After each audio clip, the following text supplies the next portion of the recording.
Nemanyi nti musomesa akubye Nike kuva wansi. Nike gyonna giri buli wamu.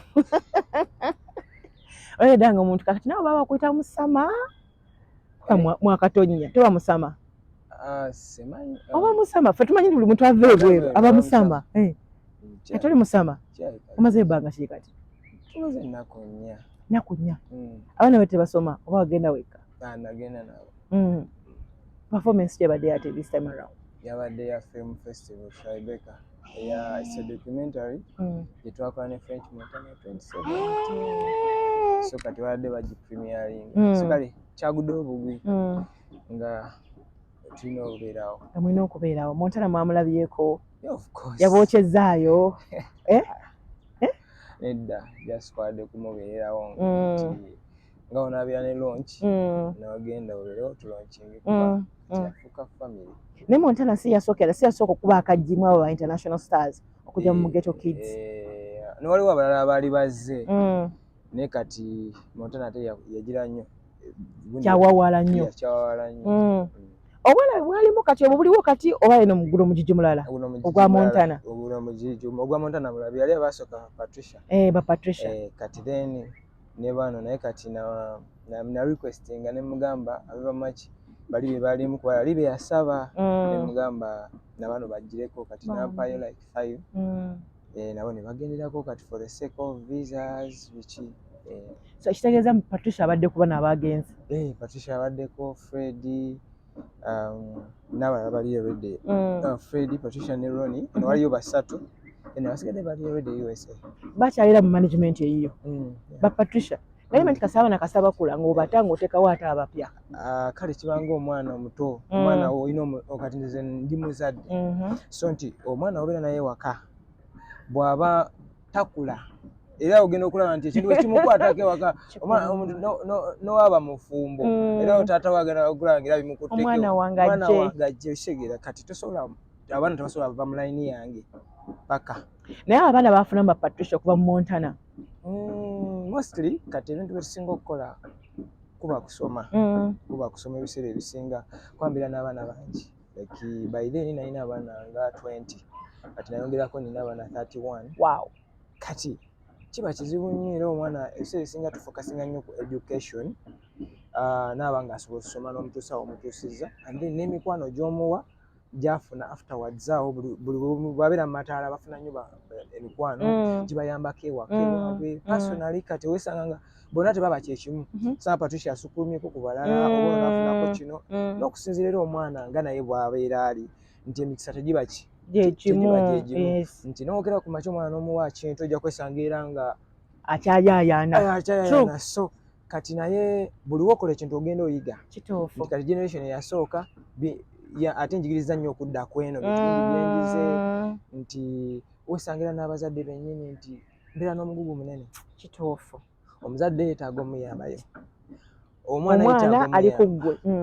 Naawe nnyini ne famire yo. It's a lot on me. A lot. Naye wakwa abantu bo tebakikola ki? Munene tubitegeera. Era ffe Montana bwe yajja tugamba kabatalina kyatugamba musomesa ennyumba abaana bamaze obbawa ssente. Ate alaajanira ki? By the way kati n'ebyo ebintu nti abantu mulimu ebintu byetukola nga oluusi baana bano oluusi kufuna exposure. Oluusi n'ogamba kankikole kino naye ate ssente kafune mbe nakola kino nja kufuna connection. Ate genda okumpa ssente endala oba genda okunyamba mu kintu ekirala. Kati sijja kulimba abantu balowooza nnyo nti Montana atuwa ssente nnyo which is not true. Ebiseera ebisinga oluusi basaagala byogera naye for the sake abantu obimanya n'owesanga nga olina okyogera. Kituufu. Nti wesanga kati video ya Montana twafuna ekinene ennyo zaali $2,000 ezaddo. Nze yancontactinga saategeera so ne batugamba omuntu yatuwa nga tugenda kola ka video clip n'atuwa $1,000. Kati video in fact Montana si yatuwa ssente. Yali video director. Yakwasaganya ensonga ezo. Ekidiro mukigwamu mutya? Kati waliwo video gye twakola eya Hanison Baliru bagiyita follow. Kati negenda eyo naye yali kyekoze nnyo ku YouTube naye ndowooza kati emikisa negwa ku Montana n'akwata n'asinkinga video eyo ku luyimba lwe Unforgettable. Kati nebimunyumira naye n'agamba instead of okusinkingako bino kanonye bano abaana. So n'afuna gayi bamuyita DJ Din TV aina channel ya YouTube ne kati yavaawo nnyo ali uploadinga nnyo ennyimba z'Abannayuganda nnyo ng'era buli Munnayuganda abasinga yabana video ne Sister Rosi yajja uploadingayo kati guy na contacting ali my friend nga ngamba ode tikyagulawo YouTube channel kikwanze nasimanyi bayirene kati guy na ngamba waliwo omusajja amuyita French Montana nze nali simumanyi muyimbi utamumanyi wow simumanyi kati na ngamba ayagala kukola namwe bagala kukola namwe video nimugamba nogamba just like that naye nga totidde mu buleme bwakyo simumanyi okay kati nga already nali mbugumiziddwako nenya ku Google nenda French kati akayimba akemanyi nobody can stop me I'm always akayimba kikalinga naba aline Drake kati Drake yena ali mumanyi alika wakabi so kati nemugamba nembera excited nenga ngamba aleka alimba byajja mangu nnyo natu contacting kati guy nangamba ngenda kwasa director we nankwasa nangamba zija Uganda njaga video Montana ashutingira mu video so he came guy najja ku Sheraton ne tu meeting mangu nanga Montana ajja munako ezidako ennya nakuba video call nenda ba French Montana yes ndi bwa gusoka mpulira nyo excited kuba simumanyi kati then nagamba agenda kujja nambuza mushutingira sente mmega mga bali 10 wakirowozaako sakirowozaako kubanga Montana omusaboti 10 my god mpulira so kati ngagamba you said what 1000 nga budget yo oyaza zikuyisaawo olazirowozako nti zikumala nze nali ndowooza video clip kati nengamba nesijja kugamba baana nesuka nembuzaako awo abantu abenjawulo nangamba omunene nnyo musabe emitwalo 5 musabe zino musabe zino nengamba already namugambye dda sente mmeka sikyekyusa kwekyusa nyinza okwekyusa nesubwa kachansi abantu bangi kati nenzikiriza gayi naddamu nga buli esimu emirundi gumu eri ngamba yes 1000 nga takikkiriza kati gayi najja era netukola video nambuuza mwagala gikolerawa nemugamba nja tugikolere mu Ghetto ono mwana gyava yafa ya Alex kati netugitwala mu Ndeeba eyo Ghetto that's why twagikolera muki mu Ndeeba okubeera nga tujjukira Alex for years so kati nze byangamba then afterwards namala naddayo ne kati ebintu ebyajjirako it was a lot of things nti kwa hiyo period yatugamba mute nyumba bakasuka wabweru tewali sente kati mu biseera by'ennyumba nga tumaze unforgettable yes netukola oluyimba lwe bayita famous kati oluyimba famous Montana n'alututundira mu World Star emitwalo 2.5 egyaki ya dola yes yakati sente zenatandika opurchasinga ennyumba gye tulimu kati ennyumba kati no yammwe bwammwe Ghetto place like Ghetto house bambe twagipurchasinga netukatema nga omanyi nali kale yalina akasente ke yatusuubiza Montana to be honest nga tumaze okuperforminga ku BET n'abanja bawayo emitwalo 10 egya dola nino n'atamamanyi omuntu akusuubiza tosobola mubanja omwana akubanja nno n'omusuubiza n'akulemerako tabula bino ku mikolo ku mbaga kwanjula of course ne maybe omuntu gw'otali kumpi naye wano tubeera nsobola okukunoonyamu naye omuntu ali ewala osobola n'omusindikira message n'atagiddamu ebintu ebito naye nagezaako nengamba wayi kasa twafunamu connections ezaki ez'enjawulo n'ekikola ki nze ekisinga ekituyambye okubanga tutuuka we tuli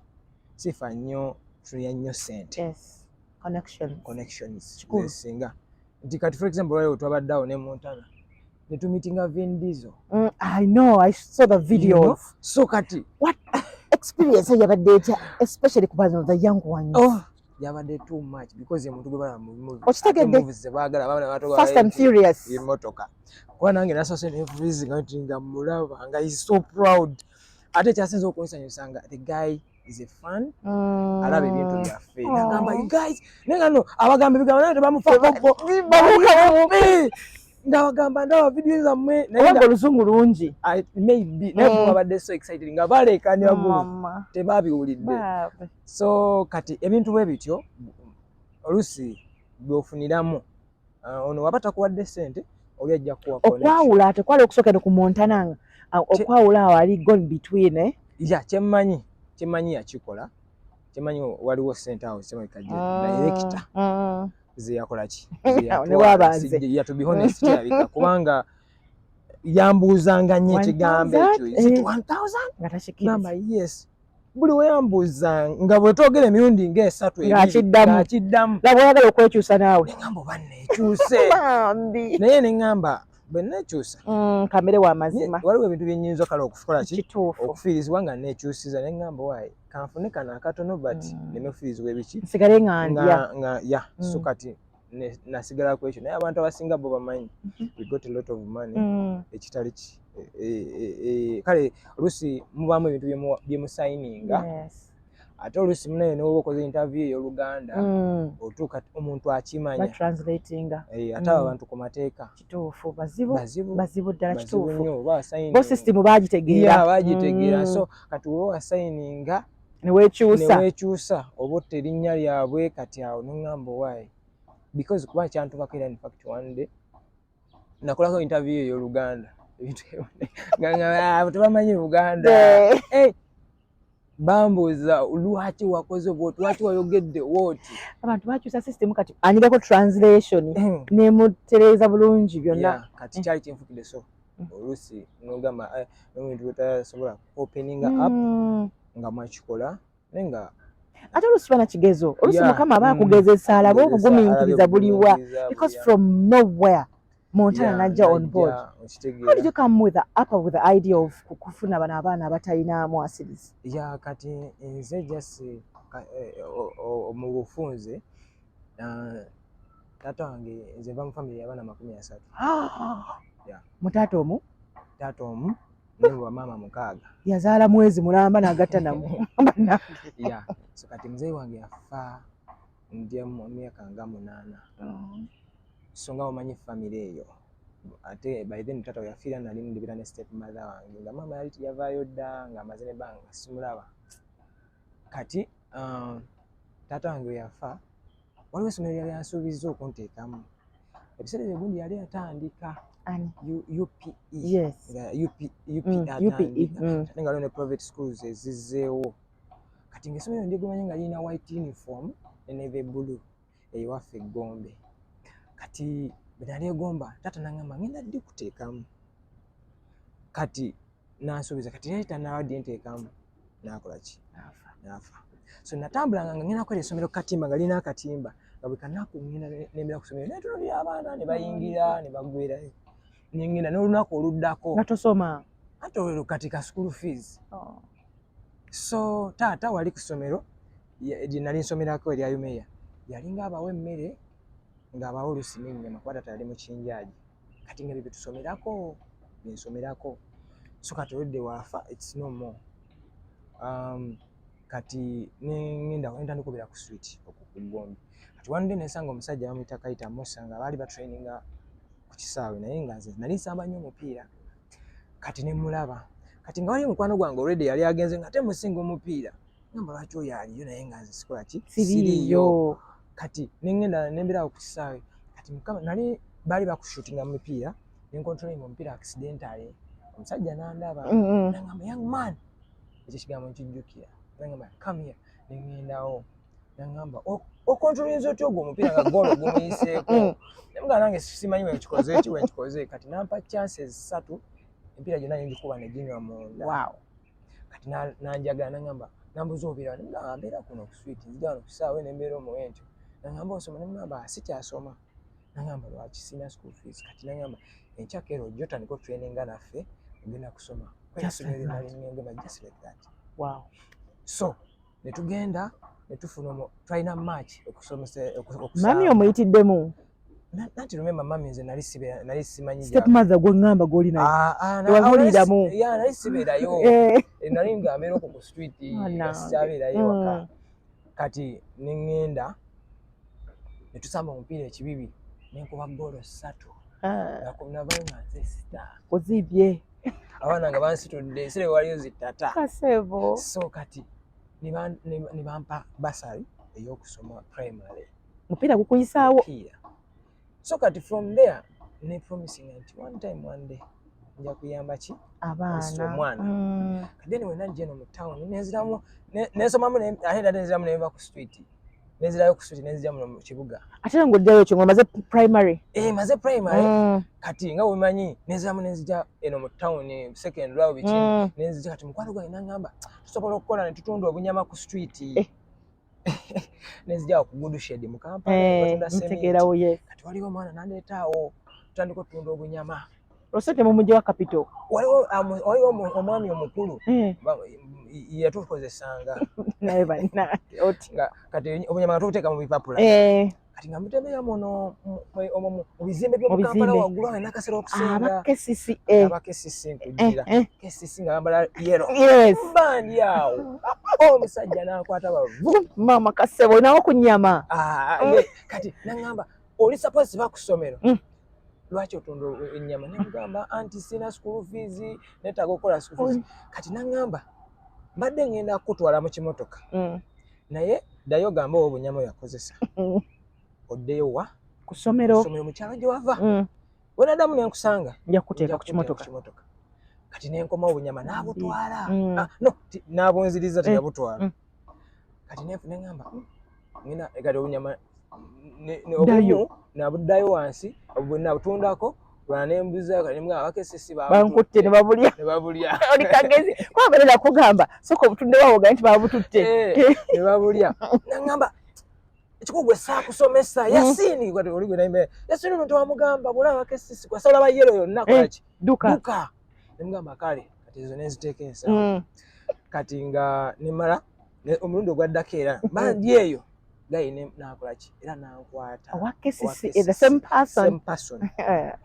naŋŋamba nagamba eki nzireyo mu kyalo nemugamba anti mbadde nkyatunafunayo ssente ezidda mu kyalo kati naŋŋamba kati leero obunyama ngenda butwala sigenda bukuddiza n'abutwala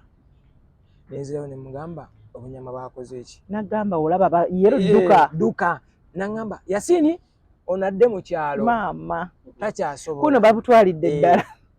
kati nentuuka neŋŋamba kirabika sikyasobola kukola kibuga nenkwata ekkubo nenzirayo mu kyalo kati bwenadda mu kyalo neŋŋamba nina okukola ki okusoma nenzirayo kati neŋŋamba oyo omwami nenzirayo ku mupiira kati omwami n'addamu nankonekitinga ku secondary school biseera ebyo nali ntandika ngenda maze P7 kati nankonekitinga bagiyita ne bampa basali oba omupiira nali ng'omanyi nnyo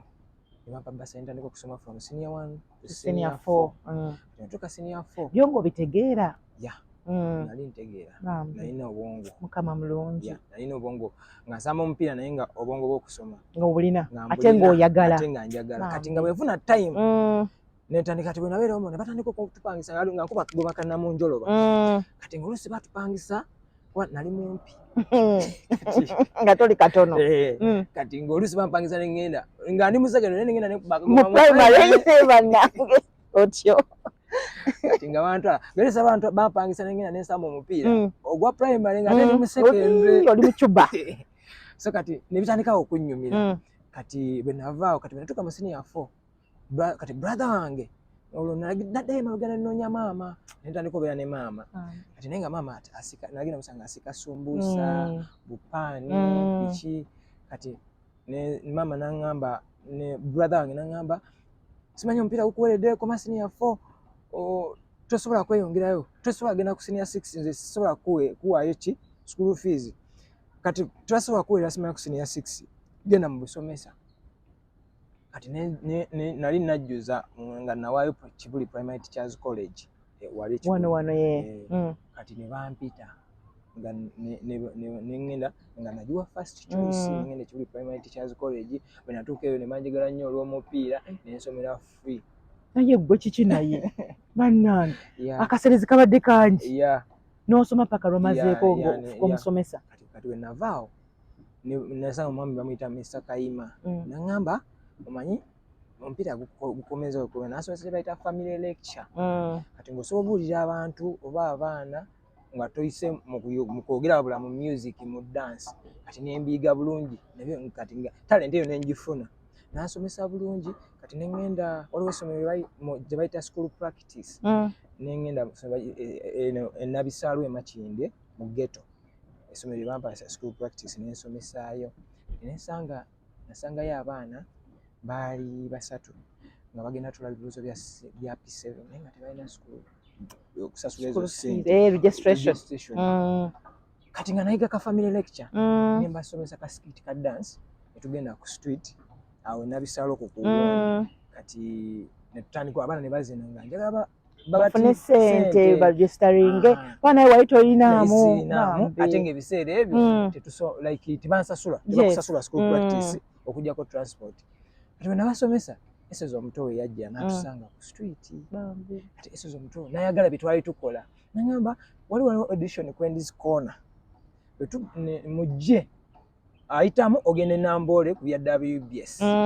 performing kati mukama yali kusaidia yaffe ne tugenda Kwendi's Corner ne tuyitamu audition obwana obwambadde busatu kati bonna ne tugenda we tuvaawo ne tuyitamu kati nemja ne training ne njogerako abalala ne tugende Namboole kati ne tukola waliyo show y'abaana naye nga audience deciding a winner kati munaye ne tuzina twakola bulungi nnyo audience ne twagala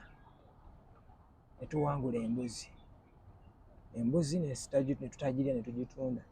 tufunamu ki registration bambi kati awo najja idea nengamba sigiza nsobola okukozesa kati ono bwana bwawuddemu ne bukujjukira abaana anti nasigala ndi nabo kati era we namala okusoma essomero nalyagala nnyo era nasaba nakola bulungi nze teaching profession yange nafuna grade A yes kati nalina essomero nga gantwala amasaka bright grammar baani nengamba nedda nsigala wano wenfunidde akawogo ate omusajja oyo yalaga nti anjagala nnyo natakupinga so kati nazikiriza n'okukola ebintu bya dance ebiseera ebyo MDD drama ku ssomero waliwo byangoma byokka kati nze nenteekamu ennyimba kati twakola speech abazadde ne banjagala nnyo ekintu kyali kyanjawulo n'essomero ne libuuminga so kati awo bwe natandikira ekyo ekintu netandikira mu baana b'omu ssomero bennyini abatalina mwasiriza abo abateesobola netandika okukikola netandika n'abaana 3 5 be batyo and then nga abaana bakwata ne bazadde baabwe oba ngaokwatako baana bokka baali baana bokka naye nga kati nga ngenda nenjogera ne bazadde baabwe nembasaneka abaana bano nsaba bayigirize kino naye kati n'omuzadde nalaba nga omwana omuyambyeko omuwaddeyo registration abaana ngaomuyambako kati nambiriivingiramu nentandika okukikwasaganyawo entyo kalo Kenzo agenda okujja olinawo bameka Kenzo kati yansanga nga nina abaana like nga 10 ng'osomesa olwo n'abaana basomesa n'abaana nga tuli mu ssomero omwo tugenda mu kirasi ne tujjawo waliwo omuzikiti bannange wulira otyo kati omuzikiti nga tugusa mu omuzikiti ate gwe tukoleza nga training mpulira kati nga era Edimasa yanzikiriza kati olweggulo nga tutrainingira kati Eddie Kenzo n'akuba stamina 2010 kati nalaba stamina oyo nendaba nga mulimu amazina nengamba nina onnoonya Kenzo ono omusajja nnina omunoonya etandika omunoonya buli wagamba waliwo sho ng'ogendayo nga ngendawo n'atubula ne tugenda walala kati waliwo sho yali muzwa entebe nga kati olwo ebiseera ebyo twali tupikinzemu nga abantu batandise otutegeeramu nti tukuba ki tukuba sho abayitanga batya MDD nga nze manyi music dance and drama kali nga n'obutishat mukubako nkwata MDD nga nkwata pen nezijjamu ink nkwata ekifaliso nensala enamba nenkuba MDD mu bwino aliwo zinga ate bwe tuzooza t-shirt zifa kati ntwalwangawo zooza nga tuzikubira mu paka nga wasijja jozo janika bwani nategane bwe tuyo nedesa okuyiika so wamufuna nefuna Kenzo kati waliwo omugenzi Alex yali azina nnyo stamina nemba training kati ngenda Alex nyina alima nga no wana nga busatu nga bwababi nemugamba ugenda ku stage making sure nti Kenzo wateka mu stamina buuka agenda ku stage bera maso we zina stamina ajja kwagala ze kyemmanyi kati kyetwakola kati ate mugamba mulungi Kenzo yayita abaana mujja ne bonna ne bayingira ne kati ne Alex n'agenda n'azikama ndeko nonemo abasinze ne bannaka Alex n'abalala nga 5 ne babawaga n'omanya mpiseewo kati ne Alex yakuba stamina Kenzo n'amwagala agamba wazze naani teacher oliwa jangu backstage nengina backstage nga Kenzo amaze okuyimba nangamba mwana ono wakabi bichi njaga mbere mu video yange mundeke nnumbe wali olimba alita mundeke nnumbe video twasooka obeeramu ya Kenzo tubeeramu zivuga tubeeramu sumbusa bebityo kati atandikira okukola nani nowe kaliko bajja sikulabirako bulabisi tewali why costumes ezo wayambazanga bwana obunakunako nnyo lwaki wayambazanga bwebityo birakalaka at first era yembera bwe yali sijja kulimba to be honest kubanga abaana abo bonna ba ghetto bonna bamakinde nabisaalu bakatwe ba amazoni so kati zezengoye ezaaliwo waba okulaga kiri real osegera kati then bwetwamala Kenzo n'atuwaawo City Alos n'atuwa ennyimba 3 netulondako City Alos kati netutandika training ne tulukola ebiseera byenze nalimba training buli kimu ekyebyo biseera kati nemala nempita Wembley mo manye kati Wembley kafulumugano kati oyize tuvudde wala nga muli bakyali bambi so kati Wembley nemuyita nga Wembley waliwo akazina kenjagala training abana nenze sikasobola byangu okatraining katakakana akazina akakuba gita then nakakatambuza amagutata yabayigiriza kati najja nabayigiriza netumana netugenda ne Kenzo samu ne tushootinga ka video netwaka shootinga nze nali simanyi internet nnyo era simanyi nnyo YouTube yaddala kati Kenzo twamala ka shootinga nakakola ki nakawoyo DJ TV naka-uploading kati natandika ngamba video eri viral etambudde nga viral kye twasangire mbasambo mpira bajiwanise nga bannanche kigenda mu maaso so kati awo atandikira obulamu okukola ki okukyuka nemutaka okufuna akasente netandika okutuyita ku zipati zimitwala 3 mitwala 5 biki nenga olwo twali mu haso kati awo netandika okufuna school fees nga sosasulira abaana ki school fees awo biseera byonna twali mu karuumu kamu tufuna rooms 2 tuva mu rooms 2 netugenda mu rooms 3 netufuna ennyumba ennene bwe bite ebintu byatandika okukola ki kati akajikana aka British muka kuba mutya kati Britain has got talent webaka ku baana abakulu naye njagala nasooka ne applying for America's Got Talent ne tuyitamu naye ng'ate abaana abamu nali siri nabo tutasobola gigendamu kati then watukabbanga mu gwe 10 ogwo omwaka ogwaggwa ne tu applying for Britain has Got Talent ne America's Got Talent zonna ne zituwa America's Got Talent twayitamu ne Britain has Got Talent kati naye ngeno Britain has Got Talent yekola ki yesooka so ne tusindika videos ne bazi approvinga ne tutandika okwasiganya ne batugamba notusindikira invitation tutandika okukola ku byaki waliwo ku kasente wano okuweereza videos and applying and everything awo kati ate ffe tuteekamu kuba visa got soko teeka anti ngamba mmweka nyine okusaayo ebintu n'okutambula kati awo okuteekayo video tewali sente but okukola visa ffe tuteekamu sente tickets accommodation feeding ebyo byonna ate mmanti wamu n'ayita namwo oba temuyitemu kale nze mu bulamu bwange ne challenging ate ngamba nti nteekamu ne ngamba kangezese kino kati Britain nze nagamba kangezeseeko nkoleko record nti wagikoze baba wali waddeyo abannayuganda oba abafirika abagenzeko mu Britain has got what talent nga nze kyenjagala kyokka omenye record yeja so kati ne tukikola era twagenda ebyaddala nze nasigemanyi nti nze nasigenze nti tugenze competing nali ngenze kutuuka kweyo stage biri bitya nekyala naye njagala nnyo okulaba ku Simon I know musajja oyo bannange si mwangu wegwe naye njagala olabako n'abaana abaana ne basanyukayo nakola ntasanyuse kati ng'ebyaddala nange njagala mukola ki ne Golden Bazaar ali mugisuubira because some of them they are saying nti yali just oba sympathy kubanga mbu bagamba dance eyo abaana ba Ghetto abo balina amazina g'amaanyi okusinga eyo performance gye bassaawo kati nze omanyi most of the time ntunuya nnyo ekintu kye bayita entertainment nze naawe bali abantu babira ebintu ebiri serious era nze nagamba naye kati fe tunadda mu cacca mu biri serious bali babikuba babaze babiraba mu Britain has got talent mu Canada mu America kati nagamba nyina oteekayo ekintu ekiri entertaining omuntu anyumirwe simple nga omuntu wakiraba anyumirwa aliretinga so basically we're focusing kubali so kuffe because abana focusing ku audience empya jo tappings eyo y'abazungu tebabirabangako bali fresh so kati nze kyena targeting era singa natandika kudda mu bine bisi tebandi byagadde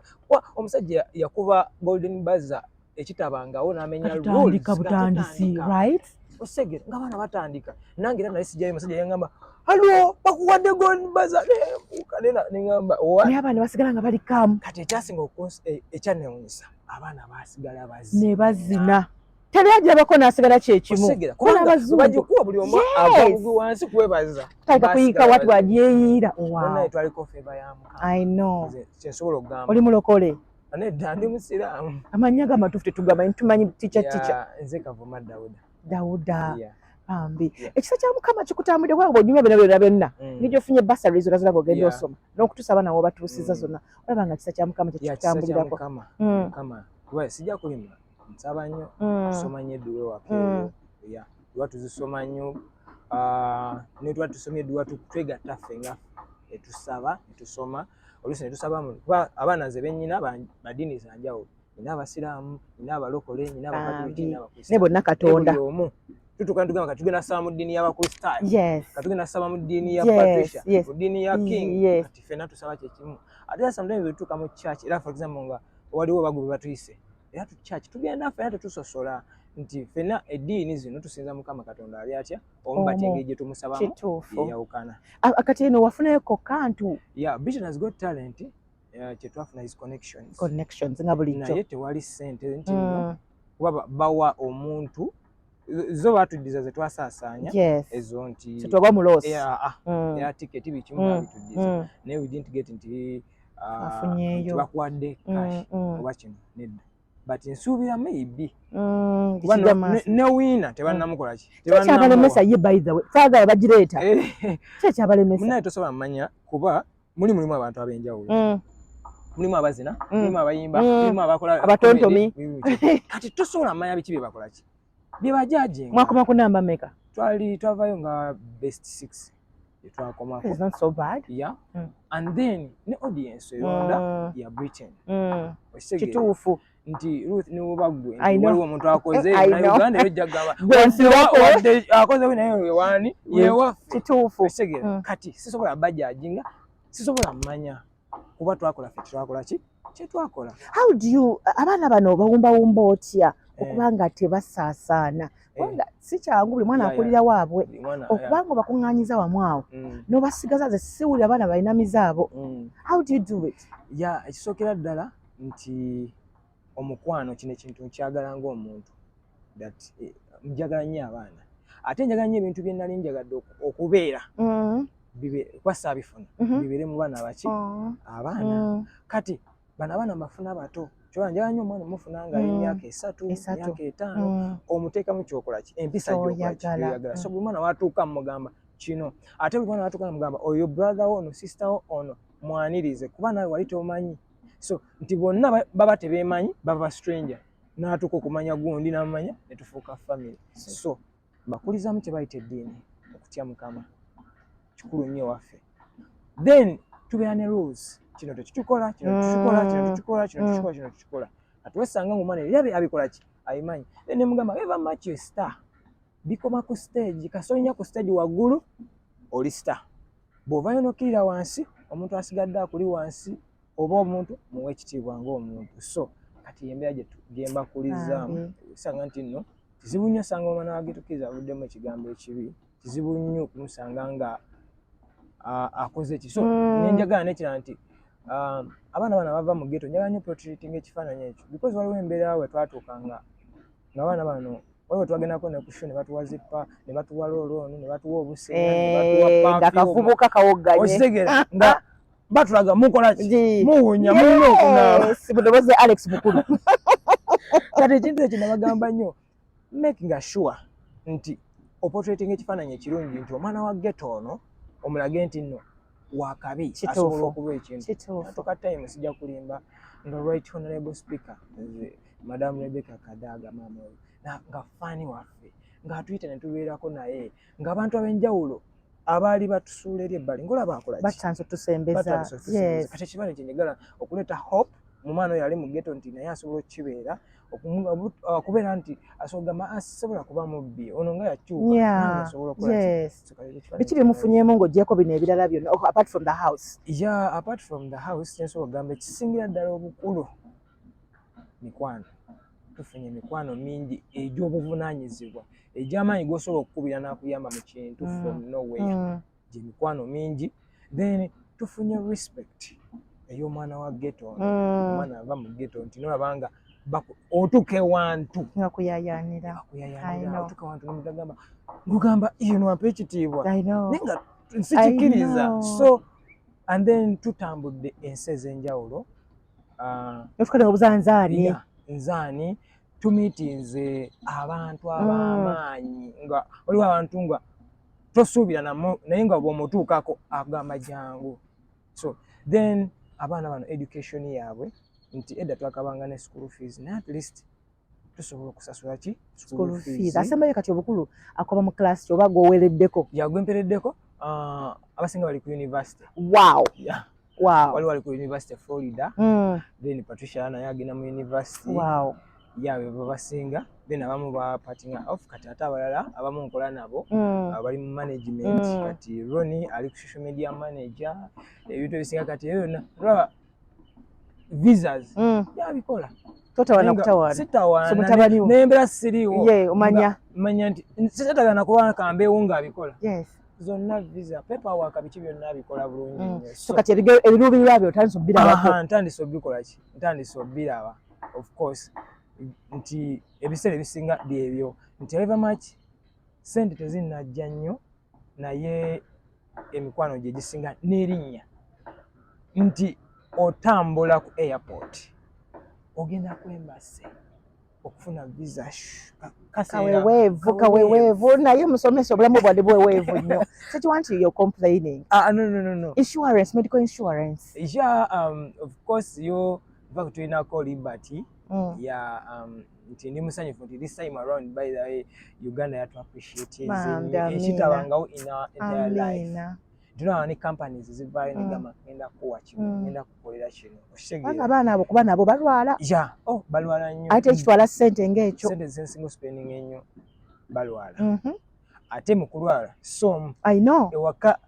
chain emala kuggwayo ekifuba bonna senyiga bonna omusujja bonna ndimanyi infections bonna nkimanyi. So kati wesanga nga balwala nnyo ate spending sente nnyingi kati ate nze muna ekyensinga banaye nze obulamu bw'omwana bufaako nnyo so bamutwala mu kalwaliro to be honest. Kyali kintuuseeko that experience ku Alex. Obulaba so anything happens to a child ngambirawo in fact kati waliwo Patricia weyalwala awo era twakakana nengamba maluku malayi katamala ne batulifalinga nakaseni sorry ensambi nengamba naye wano ensambi nedda tugenda paka wa nakasere kati si buli wotuka ki Alex bayogera bingi ng'afudde omwana bamusaddaase bamulisiza amayembe byakulekawa bino. Yeah, of course nga bintu bingi era challenges zizezimugwa kati ng'eyo nti naye natuuka nzinga manye kituufu kuba kaali kagaali saali waka kitegeeza nti sakinaamu muki mukono so yali ntegeka ya Mukama nekyasinga okunsanyusa nti habimanyi abantu bayogera naye abazadde tebateekeka sayidi yaki y'abantu so bamanye kiki tekyakumenya mutima n'oyagala okubackinga off. nali njagala bivaako byedda nali mpuyanga Alex yafa byedda nali manyi Ghetto Kids ekoze eki eweddewo mpuyanga njagala bivaako ebigambo byali bingi nga mpuya n'okudda ku stage ngamba tuzina biki tukola biki omwana kuba ye yali kituufu era ngamba naye munaye era zonna zibantegeka za Mukama twadde engulu mpola mpola netukakinga up netuddayo ekisa kya Mukama. Wadeko n'emijiji emeka egy'abaana? Giri emijiji 3. Ogaba Alex gwali gwakumeka? Gwakubiri. Gusooka gwegulibwa nga twagumanya ngandi mu ssomero MDD. MDD. So Ghetto batandikira kuba Alex ba Patricia. Ghetto zitandikira kuba Patricia. Kati tulina kana akalenza kali waako akazimba Akram. Akram oyo ina muganda we tebalina taata waabwe taata waabwe yafiira mu accident abo nabo nabasanga eyo Akram oyo muyiiya nnyo ali omulaba mukalaba talent yeri nakyo omulaba nti alinga nga olabera omugenzi Alex nti ye asokola audience ngeganye najipika najipika ogenda okulaba kakinze up waba adoptinga nedda but legally nze guardian waabwe so nenga sisaba adopting bakyalina abazadde balina obuvunaanyizibwa bakyalina but nti omwana osobola omutwala mu ddwaliro osobola osalawo nga gwe nogamba kamutwale mu ddwaliro ngo ali bubi omuzadde nga simukubidde ekisimu nina gundi eyo ya abasinga kati nti kyekyo kyenakola era abaana bonna ewaka buli omu ampita dadi bambi so obadde onyonyola ku gundi ku insurance medical insurance yemwafunye kati ya liberty yonna kati yabambadde yatuwadde ne education nice so nti at least ofunayo ebintu ebyo paka kati yatuwadde for 2 years toba owuddeko era kale kuba ngomuntu omanyi omwana alina omwana ewaka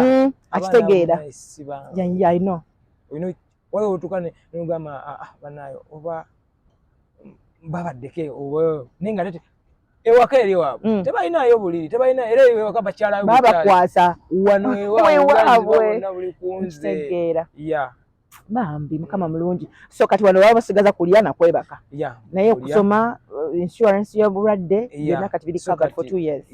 that is for 2 years